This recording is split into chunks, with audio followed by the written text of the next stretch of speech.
I think the rains are done.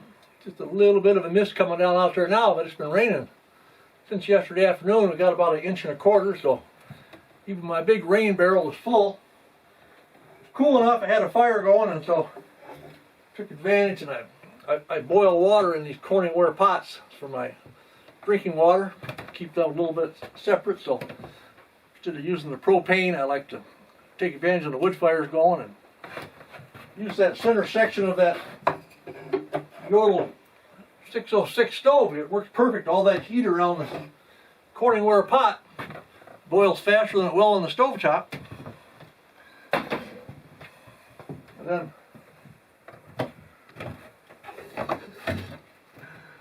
I had to cry uncle last night on that big pile of fish and hash browns, so I put the plate out in the freezer because I knew instead of forcing it down, it was going to taste a whole lot better today for a little bit of a lunch. Did have some pancakes this morning. That was just because the Canada Jays were short on their supply. So I had some pancakes pretty early in the morning, and now it's getting near noon, and like it's time to maybe head out and get a few more of my to-do list done. One of those would be I got one more tree to peel over down the trail a ways. If the wind blows in the right direction, I might drop one more, but I need a kind of a south wind to do it, otherwise I'm never going to get it to go where I want it. So, with that said, enjoy my brunch, and I can hear a few drops hitting the roof yet, but I do think we're near done. So, yeah, it's still sprinkling a little bit, but I've been cooped up in there since yesterday afternoon. I want to get outside. It's a bad enough day the way it is. I mean, by bad day, I mean there's no pie today. I got looking at my stash, and I got Wednesday, Thursday, Friday, and Saturday, and that 4 days I've got to go, and I've only got 3 pies. So I thought, well, if I got to have a pieless day, I might as well get it over with. So anyway, I had that nice warmed over fish and hash browns. That was my pie for the day, but you know, oh, how I suffer. So, as a replacement, I'm really getting low on my M&Ms too, but if I can't have pie, at least I can have some of my last M&Ms. All right, I got to get my inventory list made out for what I got left in there. I've had so much stuff that I've brought very little with me the last 2 trips. In fact, this trip I brought 1 package of pancake mix, of course my meat and my pies, but otherwise that was it for supplies. I got to work down on my inventory in there. See, my barrel over there is brimming full. I'll have that for next fall with all the dishes that has to be done. Got a woodpecker whacking over there. I'm not quite sure which one it is. I'll go check it out. Had to be a yellow-bellied sapsucker. The skies look right to the west, so when I listen to the weather on the NOAA radio, the towns over to the west, they were all rain-free a couple hours ago, so it's going to clear. So maybe then I won't get rain again until tomorrow afternoon.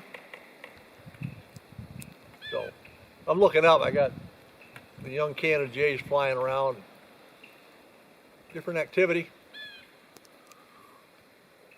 Blue Jays calling, whatever that woodpecker is over there. So, bird life is picking up. Boy, it's been pretty quiet.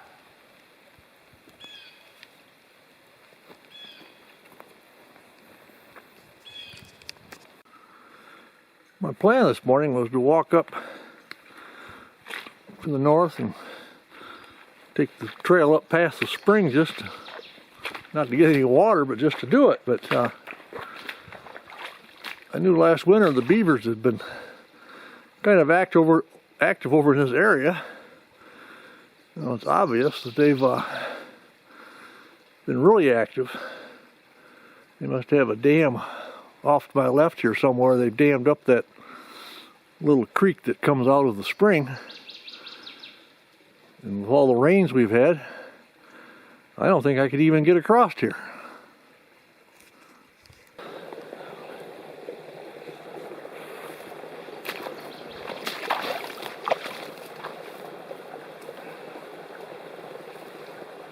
I was curious enough what's going on back here that I was able to sidestep around on some roots, and I got across that body of water.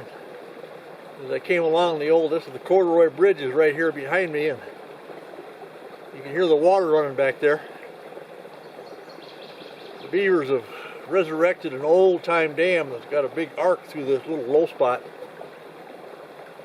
I call them like just, they're ancient beaver dams, and basically all that stuff rots down, and you know, probably for hundreds of years it just is there, and then there's a few holes, and the beaver can come along when all the vegetation is growing back. They can plug a few holes and they've got an instant beaver pond behind them. A lot of good food back in there for now. I imagine when I come back here next fall, there will be a lot more taken down. Before I got to the water, I was seeing a lot of aspen trees that they'd chewed and taken down. They'd taken them down, but I didn't see where they'd taken any branches off of them, so that always amazed me why they go to all that work and then never touch the tree.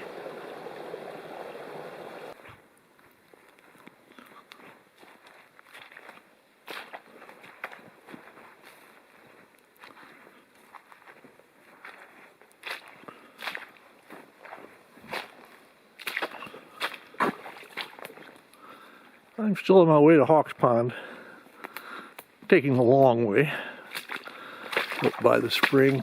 That's where the calypso orchid was, and the cedars there.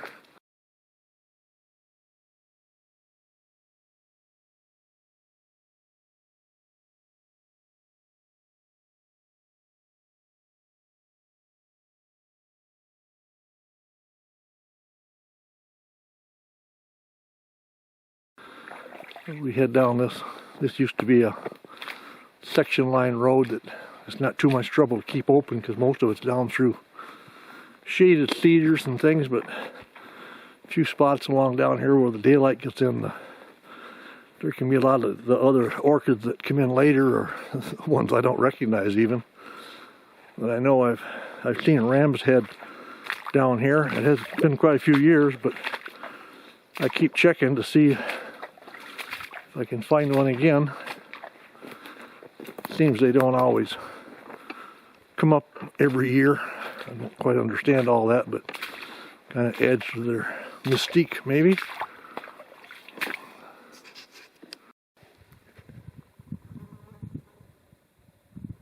All seems quiet on Hawks Pond this morning.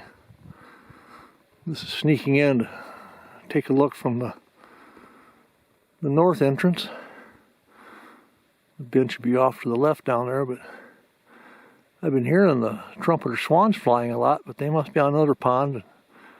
Yesterday, as I was looking for that American three-toed woodpecker again just by the cabin, there was some white pelicans flew over.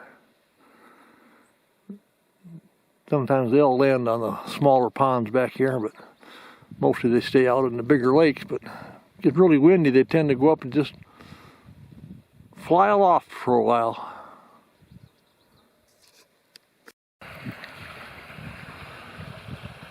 This is a good example of maybe the long-term life of a beaver dam. And this dam, definitely one over in Hawks Pond that's been here for all time. And here, this part of it is kind of rotting and sinking away, but it's just an example that if a beaver family come in and overnight, they could raise up this low spot through here, and they could raise this dam level a foot by tomorrow, as long as the spring is flowing in from the west hard enough, which the amount of water I hear and see going through here wouldn't take very long to have this thing brimming to the top again.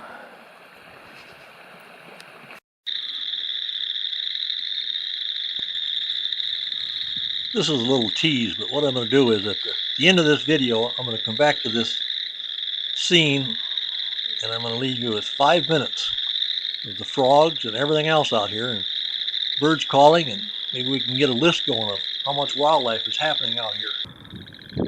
Beavers are constantly moving around, and so by the looks of this area, which is kind of south of my east-west trails, it's where the two streams from the Hawks Pond and the spring, they converge and then they come down through here, and the beavers have had a big embankment of water down here for, oh, probably 5 or 6 years now. But I think from the looks of this, I found out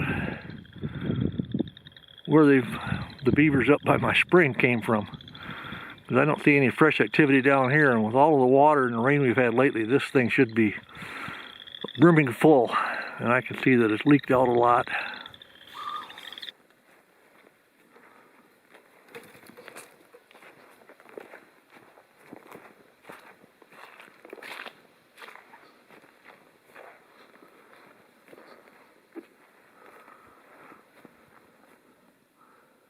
As we come back to the cabin from the wet side, the back side, this is coming in from the north of where I was cutting those tamarack the other day and peeling the logs. And I'm going to stop by. I got one more to finish up, and then I may take down some nice tall straight spruce trees closer to the cabin that we'll have in case we need them for the roof rafters.